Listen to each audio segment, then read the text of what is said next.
Hello, witches.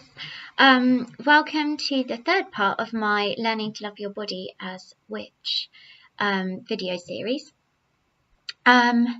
So this part will be focusing on menstruation and blood magic in reference to menstruation. In this, I do quickly want to talk about those women who have fertility problems. I'm adopted, and my adopted parents were unable to have birth children as a couple. I want to say having a period or a baby does not make you more of a witch, and having a fertility problem does not make you less of one. For many with these issues, there will be so much strength and blood and grit in your experiences that you can harness in your magic. I've known in spell work for people to replace menstrual blood with vaginal fluid, or charge the red resin dragon's blood, or even to use a close family members or coven members in certain spells. So there are ways around it if you feel you need to use something similar to or with the same feeling power as menstrual blood. And using menstrual blood doesn't have to be your strength as a woman. You might be fantastic at journeying. You might be brilliant at fire magic or plant magic. It's not the be-all and end-all. I'd love to hear more witches speak about their experiences in infertility. And I think talking about infertility and witchcraft is a crucial conversation that's not being had. If you Google it, actually, all you find are, or all I could find anyway, were Wiccan spells to increase fertility. It is a really hard topic to talk about, and in some ways there are fears that you may say something which perhaps doesn't get received as you wanted it to be. Perhaps, everybody has such strong and different experiences with infertility, and so there may be strong reactions, but at the end of the day it's just a conversation that needs to start happening. As someone who's had and still struggles with anorexia nervosa, and who's married to someone who has had radiotherapy and chemo actually for a throat cancer as a teenager, we as a couple do have a limited time to have children, so we've been told. And when we first tried to conceive, we were faced with the knowledge it may not happen. For us, it has happened, and we understand just how lucky we are to have been, to have a child. But for some, that's just not the case. And I'd love to encourage some conversation around infertility as a witch or magical practitioner.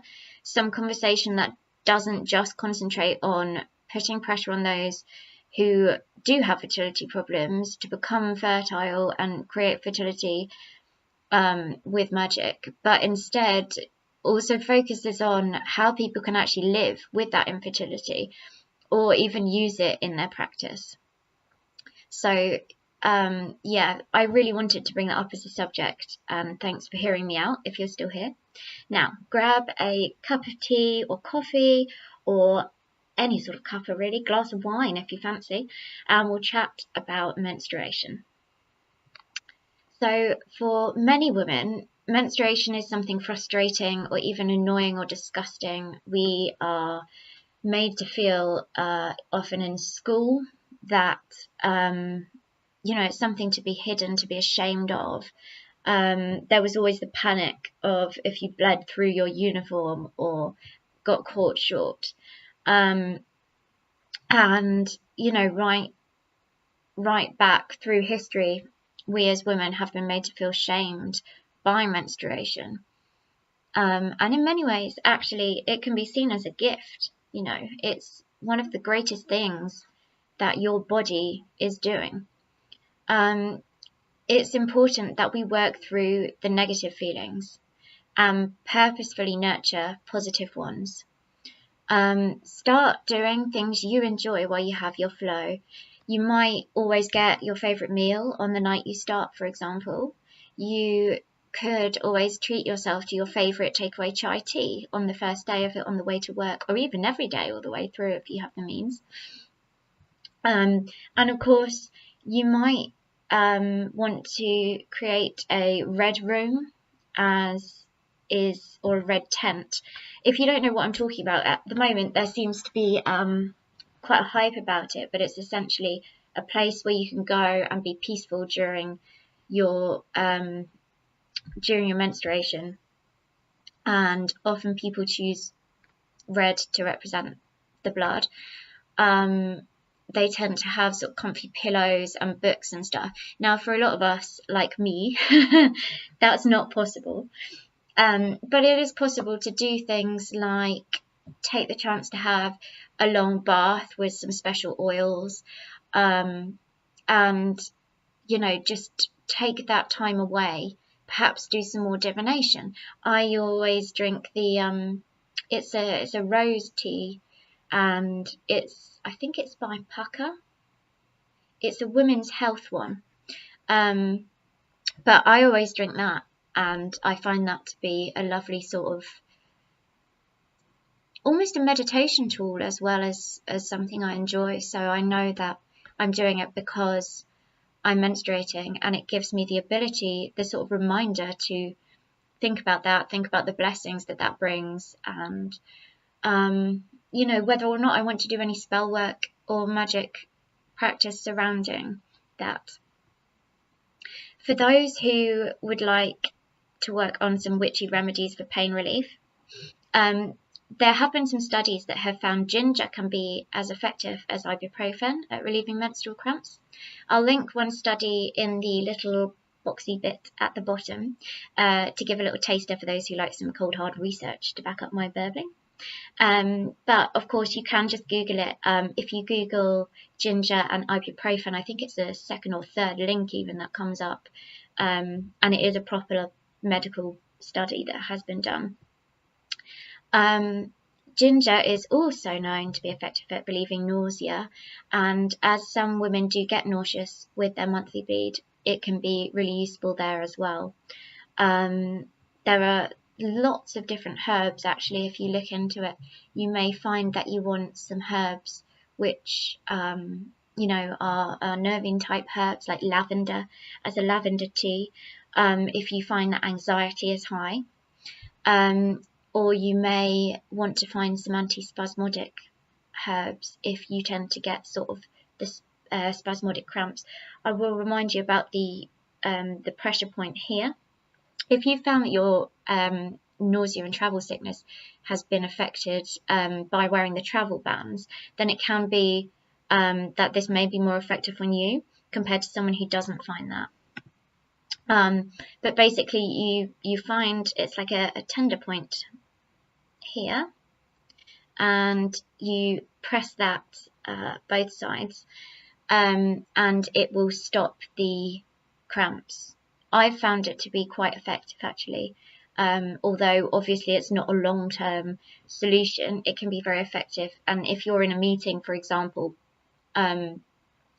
or you know, perhaps if you're at a mum and baby group or anything, then it can be really helpful then, because you might not have the ability to sort of hop up and go have a bath, or you may not have pain relief with you. So yeah, that can be very useful. Okay, sorry about that, pause. Back to ginger. So yes, you can use powdered ginger simply mixed into some cold water, but do remember that if it's been on the shelf for 5 years or something, then it will have lost its potency, and the older that dried herbs get, the more they do lose their potency. You can often look up online how long dried herbs or spices can last for. I personally like to buy in some fresh roots and make a tea by cutting up some of the root and boiling it on the stove.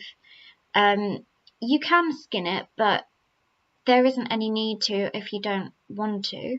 And I have actually found that if I feel a migraine coming on, I might not have that chance to get in some fresh ginger. And so I've used powdered ginger there instead, and it really does the trick. So don't panic if you can't get hold of fresh, or you know, you don't want to for whatever reason, you feel it won't or get used or something.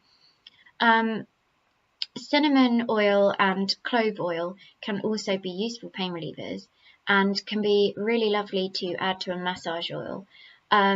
Although I must say that I'm not keen on the smell of clove oil. However, when mixed in with other things, it's not a big deal. It's very strong smelling though. And also, I do believe that both cinnamon and clove oil are toxic to animals, including cats and dogs. So just be wary of that if you're using them.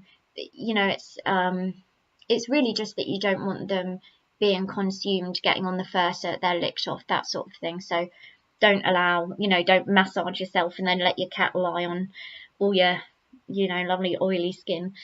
Yeah, that's it really.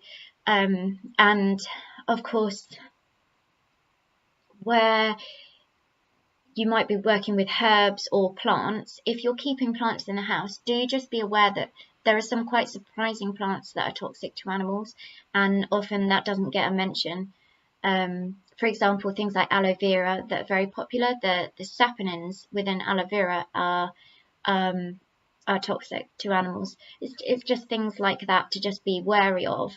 It doesn't mean you can't have one in the house, but just be careful of where you keep it really. And if you've got a dog or a cat that likes to nibble on everything, we've got one, then yes, just make sure it's really out of their way. Now, in order to connect to our monthly flow as witches, it's really great if you can learn about the magic in it and the physical process as well. So obviously there's a lot of spiritual representation within menstruation, but sort of deciphering our own feelings around what we feel the magical properties to be is a really important step. And I feel like studying the physicality of it and the physical processes can be really helpful. So some people have talked about it as being dead blood, because you are essentially passing it and it's the womb lining coming away. However, there has been research to show that stem cells have been found in menstrual blood, and that could give a different take on things for some people. We also see that the body willingly imbues the womb lining with magic, of its own accord, and it represents the protective home of the baby. So it could be very strong to use in protection magic. The body also willingly gives it to us. It passes it itself and really gives it as a gift. So it's not taken as you would take blood if you, for example, cut yourself. The body has given it. And I've always found that deeply meaningful, actually. Each menstrual flow varies from one woman to another and can vary from cycle to cycle in the same women as well, and depending on age too. There's more water, less iron and less hemoglobin than in the blood that runs through the rest of your body. It also does not contain the coagulant agents that other bodily blood does. Those cause the clotting. In menstrual blood, we find endometrium, which is tissue from the lining of the uterus. And in very early stages of pregnancy, the baby receives nutrients from glands in the endometrium. When the embryo becomes the fetus, it triggers changes within that, which lead to the placenta developing. And I think thinking about the function of the blood that we're passing can give new and deep respect for our bodies as women, whether we've chosen to have children or not. And it can give us lots of inspiration for magic, be it creative magic, protective magic, magic tying to ancestors, or any other really.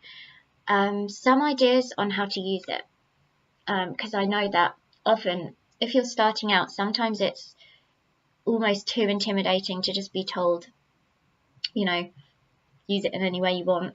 And also a lot of the resources around are still quite Wiccanized in practice. So ways you might want to use it, not that there's anything wrong with being Wiccan. But it's nice to have a range of ideas. So you could use it on poppets. You might dab it on for fertility, or for a woman's protection, perhaps for protection of yourself. You could, for fertility, create a poppet with your partner and add semen from your partner and menstrual blood from yourself, bringing them together in a fertility spell, or in a spell that really encourages pregnancy. You can roll an egg in it as an offering. That could be quite a popular one to some gods, for example, or goddesses. You can roll a candle in it, and actually there is a really nice, sometimes people will create a candle for their menstruation and roll it in their blood, or perhaps add it in. I may have heard Avalon talk about this recently, actually, as well. But yes, so sometimes you might, if you're creating the candle yourself, you might put it in the actual candle. Or if you can't do that, then you might roll it in there. Some people burn it on each time they bleed. Others may burn it on the first day, for example. And others still may simply use it as a home protection candle, or for another form of magic as well, creative perhaps. So that when they want inspiration, they burn it. On that kind of note, you can, of course, add it to incense. A very simple way of doing that would be to find or create an incense with dried leaves. And you would simply dab some onto the dried leaf, and then leave that to dry fully, and crush it up as you would normally. So bay leaves, for example, could be used, or any other. You could do it with flowers as well, quite simply, so with chamomile perhaps. And again, that incense can be used for anything you deem right, but of course things like fertility magic, creation magic, protection magic, offerings to gods perhaps, those are all great things to use it for. You can give a little back to the earth as an offering. You may choose to give it to Gaia, or the entire earth, to dedicate it to that. But I've done this with my garden as well, and of course you can add a couple of drops to water, and use it to water your magical herbs with, or you can use it as an offering to plant spirits or land wights. Now, many people say don't give spirits blood. However, I don't. In my practice, there are certain spirits who, if they ask for blood, I would be incredibly wary. Often spirits who have lived on the earth, in a human form or even an animal form, I might be slightly more wary of giving them blood, but particularly those in human form, actually. But I've got to say that there are very ancient strains of magic going back, using blood in offering to spirits, or to bring them alive even. So yeah, I think it is a very personal choice, but there's a lot going around which says, under no circumstances do this, that, and the other, when really it's if you can, ask someone who knows more than you, who's more experienced if you're unsure, and be wary if that's sort of one of the first things they're asking for. If you have had a long-term relationship with a spirit, then that may be a natural progression for you guys, but you probably wouldn't want to do it with a spirit that just comes straight in and asks for it. That would set off alarm bells, essentially. So yes, anyway, Continuing, you could mix it with paints or inks and paint with it, or you could even anoint your tools with it. You could perhaps paint on your tools. You could use blood alone for that, or you could use blood and earth, blood and water, blood and varnish. You can wash your scrying crystals in it. You can paint the edge of a mirror. You can rub a stone with it. There are really as many different ways as there are people to use it, but those are some ideas. Now, famously, it has been used in love spells in food and drinks. So don't forget, it can be used in love spells, but it can also be used in many ways to heal, to curse, etc. Some cultures have preserved blood in alcohol for use, though of course then it is no longer alive. It doesn't have the stem cells. It's not classed as being living blood. But again, you need to really decide on how you feel that changes its magical properties, or does it change them? You know, some people just see that the symbolism is still there, essentially. And others they've baked it into products. I believe that Italian witchcraft famously does that. Or simply dropped it into a morning coffee, you know. Here you go, husband. Off you go to work, and I know you'll come back to me at the end of the day, type thing. Now, you can use it with ancestor work if you want to contact your blood ancestors. And you can also use it to heal mother issues for yourself or your bloodline. This is something I'm really interested in, and I'm hoping to work on a bit more this year. I mentioned at the beginning of the video that I'm adopted, and it kind of means there seem to be a lot of mother problems going back in my ancestry, and I think perhaps it's why ancestor work, or it's one of the reasons ancestor work appeals so much to me. So that's something I'll be looking into, and I will probably make some videos about it as well, depending on how it goes, what I feel about it, whether I feel able to share. But I am hoping that I can do some healing work on my bloodline, and on myself, of course. Now, there's also reddening the bone, and that can be done to bring things alive. So perhaps you have the skull of an animal that you want to bring alive. Now, you can use wine, you can use ochre, you can use other red products, some natural earths that are red and stuff. But you can use menstrual blood as well. And if you are, or use Norse in your practice, then it's actually a collection of poems, but it's sort of given as one poem. I think it's called the Havamal, I think, or Havamal.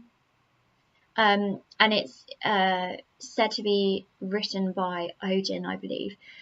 And that tells you to know with the runes how to cut them, know how to read them, know how to stain them, and know how to prove them. So staining them would be the essential of reddening the bone or bringing something alive. And I will try and perhaps find some details of sites or any other information on reddening the bone for those who are interested in it, and I'll leave it again in the little boxy bit.